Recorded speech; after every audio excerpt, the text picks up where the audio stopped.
O Roger Scruton, ele foi um filósofo e escritor inglês que, dando uma olhada aqui no Google, eu descobri que ele faleceu recentemente e que ele era especializado em estética, e tem um livro que ele escreveu que é muito famoso, que é esse aqui, que se chama Beleza.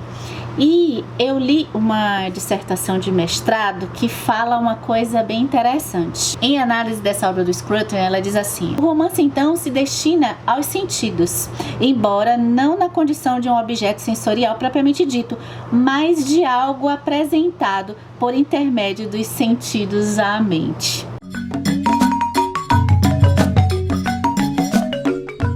Falando uma coisa até um pouco clichê, né? Com certeza a literatura, a experiência de leitura, principalmente, ela tá ali, ó, moldando a nossa memória como sociedade, como indivíduos.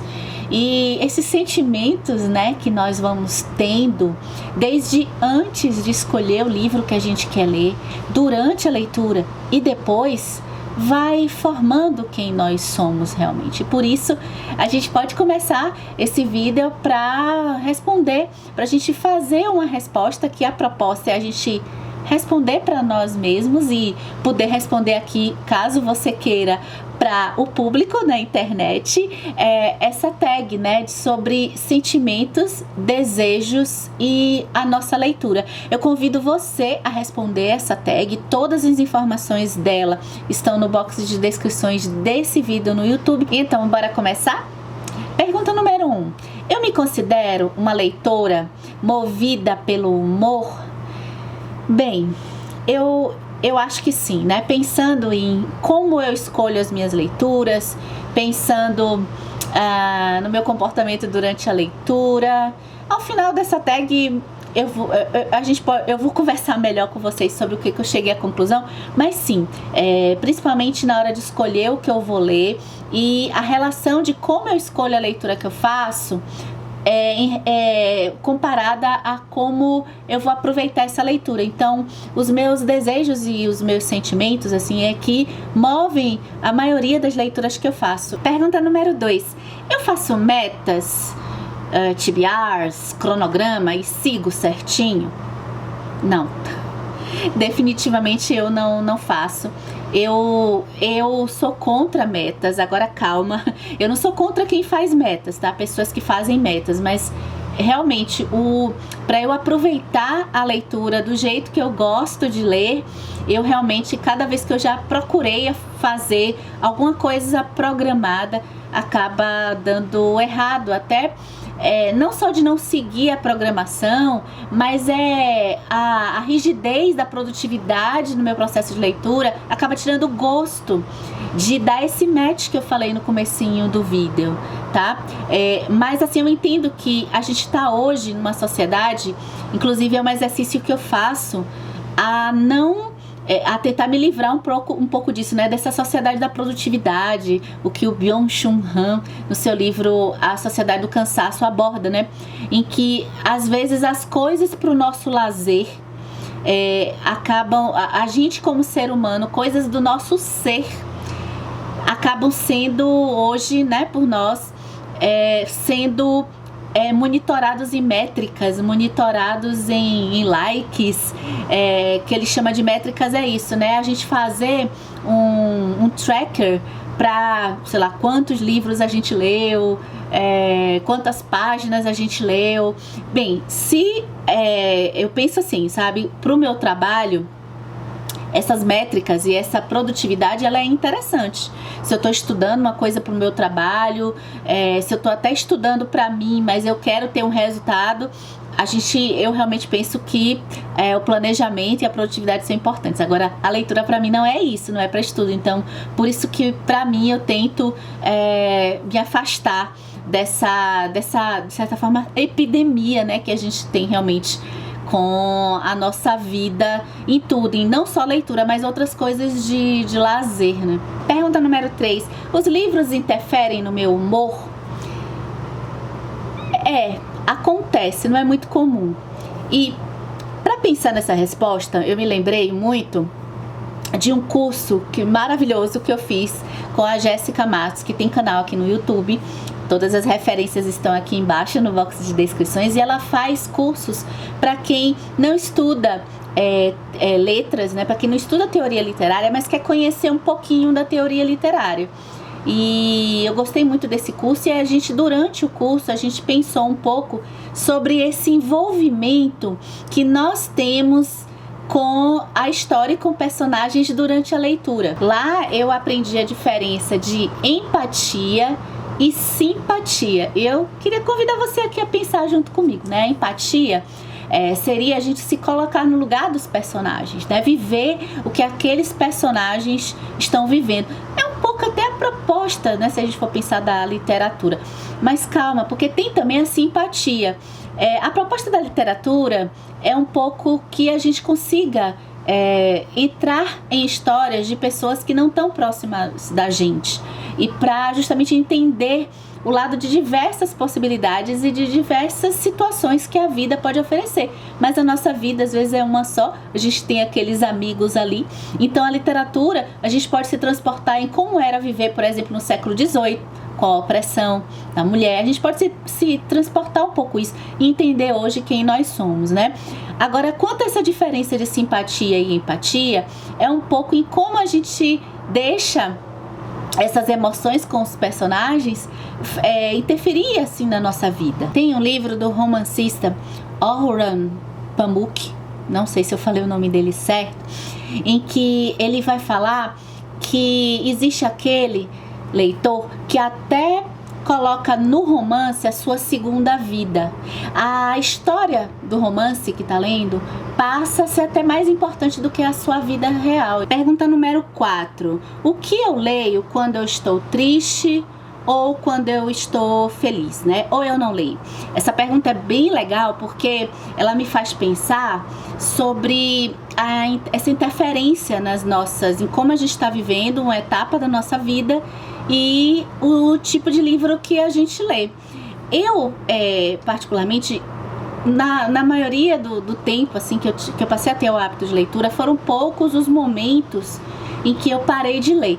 Então eu sempre fiquei lendo alguma coisa, assim, a chamada ressaca literária. Até já tem vídeos aqui pra gente discutir a ressaca literária. Acabou que eu tive, assim, mas muito pouco tempo, né? Não a ressaca de uma história, de ter terminado uma história e depois ter ficado sem o ânimo de ler. Então, assim, tanto estando triste quanto estando feliz, que é óbvio que nesses anos aí, quase 10 assim, de leitura, começando por não ficção, depois com ficção, eu não tive, eu tive momentos felizes, momentos tristes, como todo mundo, né? E sempre eu estava lendo alguma coisa.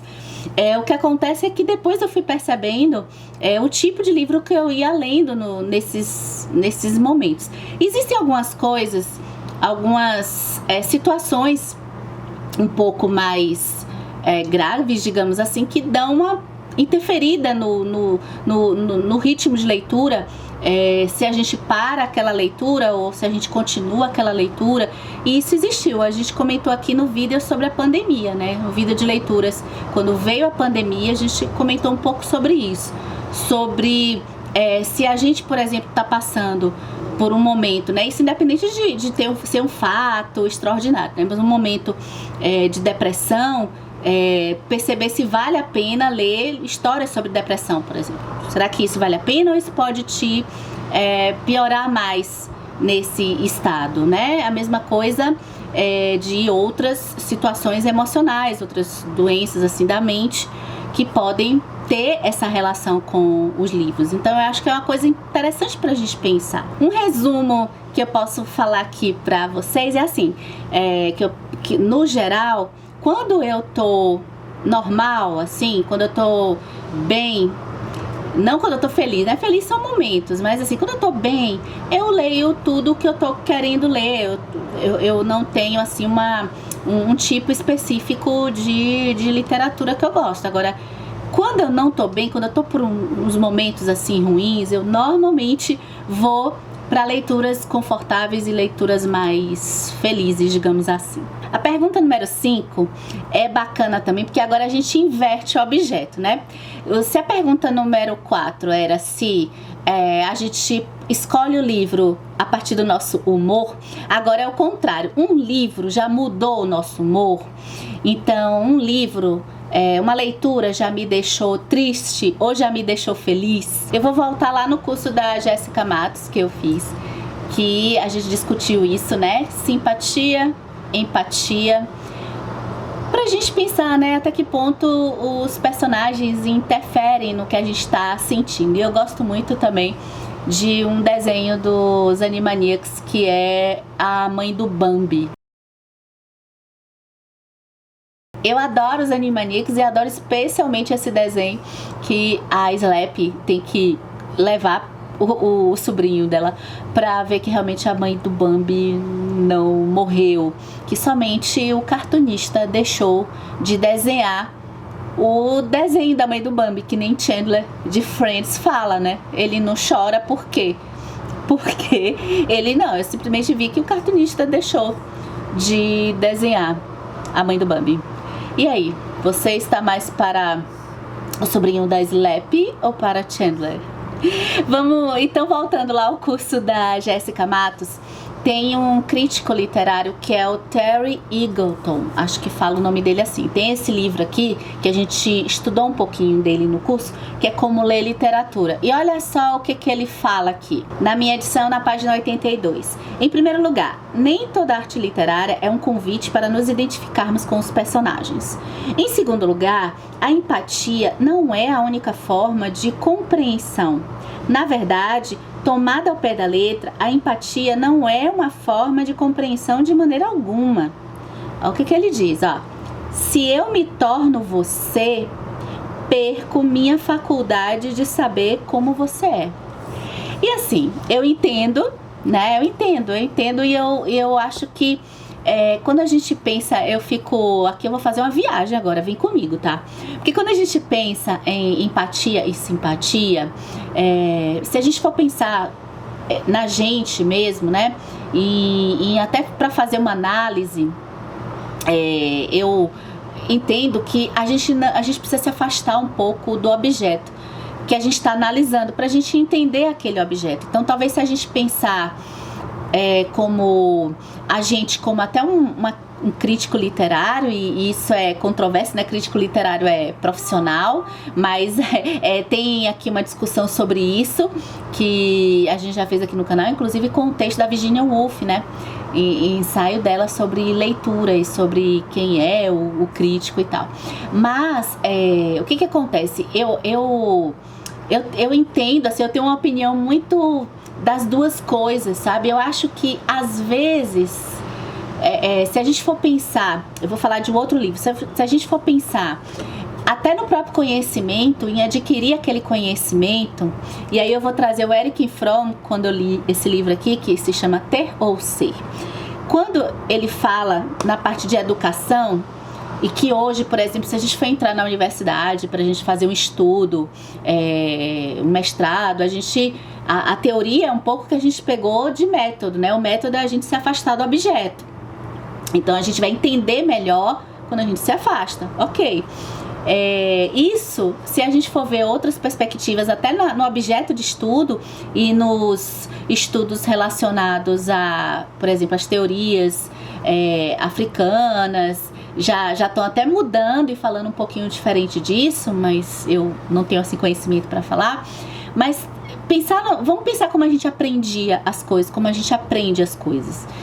E eu fico me pensando assim, se quando a gente vive, se a gente tivesse a chance, e aí eu vou trazer outro livro aqui, como é que a gente iria aprender, por exemplo, como seria ser uma pessoa pobre, miserável, se a gente não tivesse nunca, e falei um monte, neguei várias vezes, vivido na pobreza. A gente pode estudar pobreza, indo para locais pobres, pode, né? Agora, será que como é que a gente ia conhecer mais? Se a gente pudesse viver realmente lá. E aí tem um livro que eu li há muito tempo, quando eu estava começando a gostar de ler, que eu gostei, mas eu esperava até mais desse livro, que é o Todo Dia, do David Levitan, que eu acho a ideia dele sensacional. Então vocês conhecem esse livro? Assim, esse livro conta a história de um personagem que ele não é humano, assim, ele simplesmente é uma essência e ele vive cada dia num corpo diferente. E aí ele vai se formando a partir de cada dia que ele viveu num corpo diferente, numa vida diferente, né? E esse livro tem uma proposta de enredo pra gente pensar um pouco isso. Como é que a gente aprende como é ser, por exemplo, uma mulher negra, lésbica? Mesmo que a gente estude isso, a gente aprende de melhor como? Se a gente realmente for passar uns dias nessa cor da pele para tentar entender o que é. Isso que eu fico um pouco ainda na dúvida, se essa empatia, e é que eu falei uma coisa absurda, que é impossível, né, não sei, na ficção, mas assim, talvez um pouco, eu fico me lembrando de algumas histórias em que eu realmente, poucas, né, a maioria eu não tenho esse envolvimento tão grande, mas eu me lembro, por exemplo, de um livro que até hoje eu tenho ele aqui, lá em cima no armário, porque eu parei de ler e eu fiquei tão envolvida, acho que aí rolou uma empatia, que foi As Vozes de Chernobyl, da Svetlana Alexievich, que conta, na verdade é um livro de não ficção, então aconteceu empatia, mas ela narra em forma de narrativa mesmo, né? Uma jornalista que escreve de um jeito muito, muito bom e que faz como se fossem histórias, como histórias mesmo. E tem a primeira história, que é a história de um bombeiro, quando começa a ter a situação lá de Chernobyl. E eu fiquei, assim, tão chocada e tão... Nossa, mexeu tanto comigo que eu deixei o livro lá, porque mexeu organicamente comigo. Pergunta número 6. Na maioria das vezes eu leio o livro para fugir ou me distrair, ou para pensar, para refletir, ou para aprender alguma coisa. Por um tempo, quando eu comecei a gostar de ler ficção, que eu comecei a gostar de ler exatamente para me distrair, eu me senti um pouco culpada, né? Por isso que esse assunto é um pouco caro para mim. Eu me senti um pouco culpada e um pouco envergonhada de discutir com as pessoas da minha idade, que eu já era adulta, né? Na faixa dos 30 anos, histórias de fantasia adolescente, né? E depois, assim, é interessante que eu fui vendo que essa, vamos dizer assim, essa sensação e que existe de pessoas comentarem isso e de pessoas acharem isso. Inclusive tem um vídeo aqui que eu falo sobre a leitura de clássicos, que eu menciono como que na minha vida encontrei algumas pessoas que falaram isso pra mim, que existe uma leitura nobre e outra que não era nobre. Como que isso é uma besteira, porque tem pessoas que estudam a leitura e pessoas intelectuais que falam sobre a leitura, colocando no mesmo patamar, e eu acredito nisso, né? A leitura para se distrair, da leitura que seja para aprender alguma coisa, para pensar alguma coisa. E na minha trajetória de leitura, eu me vejo passando por todas essas etapas. Tem momentos que eu quero me distrair unicamente, nem faço questão de saber se aquele livro tem algum assunto para refletir alguma coisa da minha vida ou da vida em si. Mas tem momentos que eu tô querendo também, olha, eu tô querendo pensar, um livro que me faça pensar, que me provoque, pode ter esse momento também. A Cristina Casagrande, que estuda o Tolkien, ela explica pra gente em um vídeo que eu vou deixar linkado aqui, como que o Tolkien já vinha respondendo que achava que o gênero de fantasia era um gênero que era utilizado só para a fuga, e que mal tem a fuga, né? Ela usa a frase que eu acho espetacular, que é: o escape do prisioneiro não pode ser confundido com a fuga do desertor. Como que o escape, nós, né, a gente vive numa sociedade assim muito da razão. Nosso mundo, ele é limitado por aquilo que a gente vê. Então a gente, de certa forma, a gente está preso à ciência, a gente está preso à racionalidade, às coisas que acontecem aqui nesse mundo. Que outra forma de nos libertar, até para poder pensar e inovar esse mundo que nós vivemos, que não por meio de algo pela arte, entendida aí a pintura, a literatura, o audiovisual. Só a razão e a ciência não nos basta, né? E a literatura, eu li uma frase uma vez que eu concordo muitíssimo. A literatura faz a nossa rotina, aquilo que é chato, que é repetitivo, ficar mais agradável. O Mircea Eliade, eu pronunciei meio abrasileirado nesse livro aqui, ó, O Sagrado e o Profano. Nesse livro aqui ele vai estudar a questão das religiões, né? E ele fala assim que na literatura moderna, a gente consegue ter uma sensação parecida com mitos, com rituais assim religiosos propriamente ditos, né?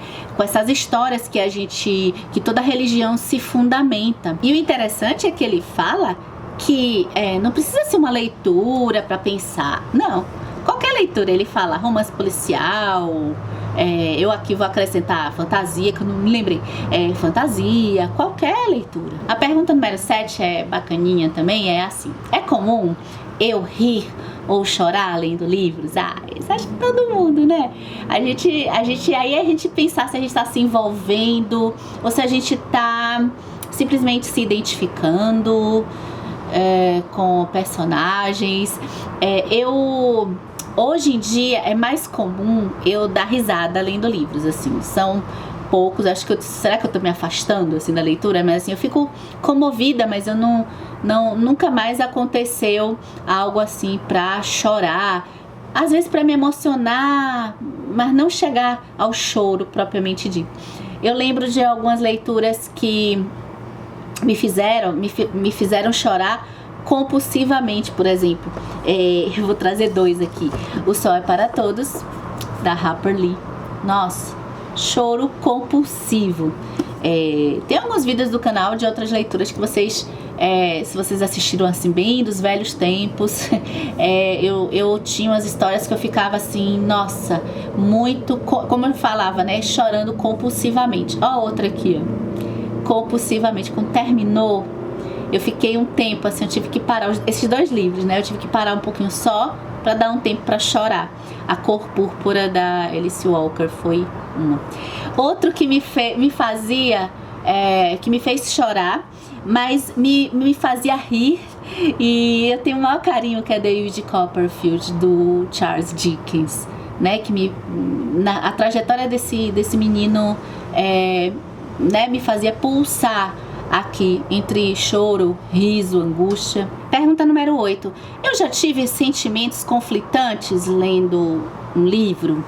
E por falar em sentimentos conflitantes, assim, saber se gosta, se não gosta, se tá bom, se tá ruim, tô gostando, não tô gostando, tô feliz, tô triste, esses sentimentos conflitantes.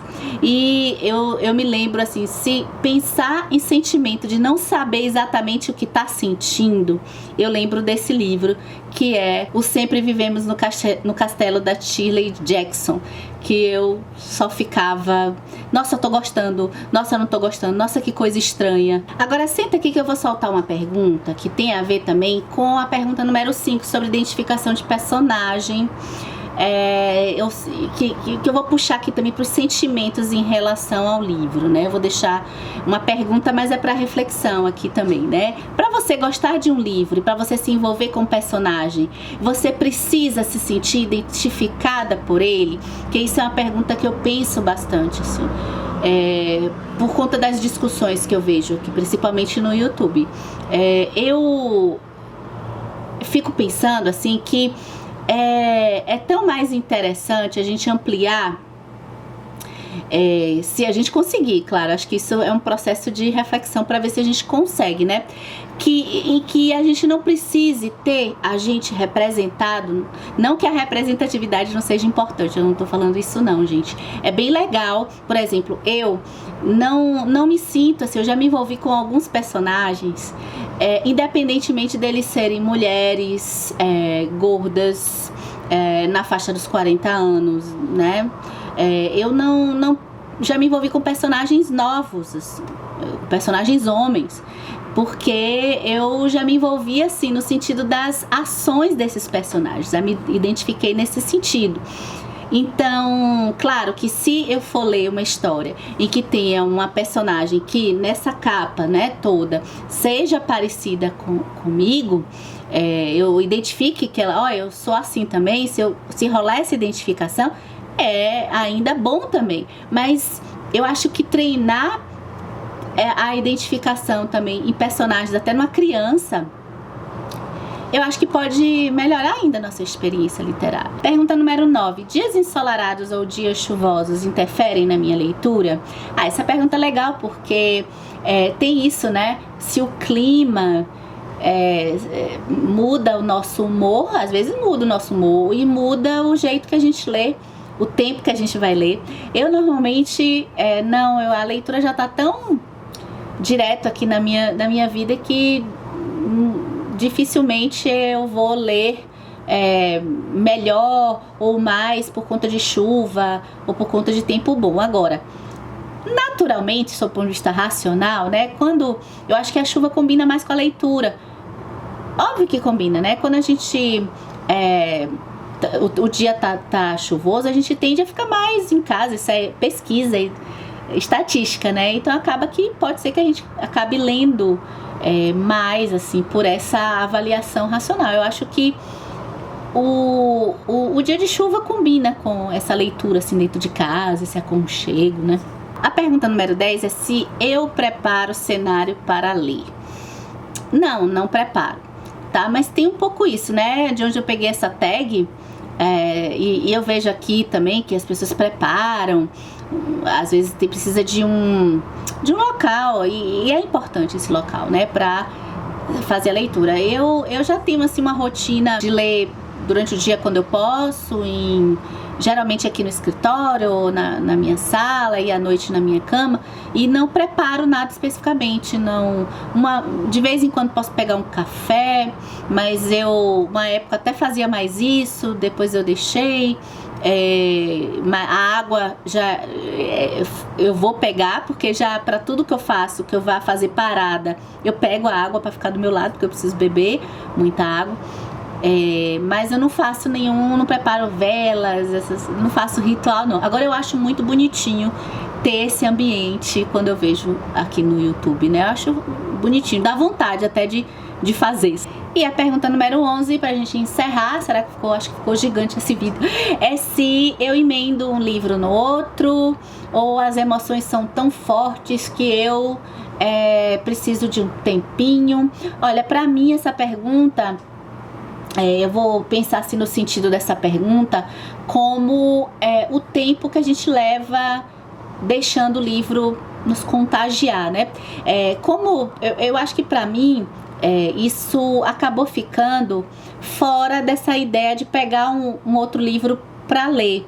Eu sim, entre um livro e outro, às vezes eu dou um tempo para pegar uma outra história, especialmente de ficção. Não ficção, não tenho isso não. Eu já vou emendando. Mas como eu sempre estou lendo um livro junto com outro, e de uns tempos para cá, desde da pandemia, assim, começou a pandemia em 2020, eu leio sempre não ficção com ficção.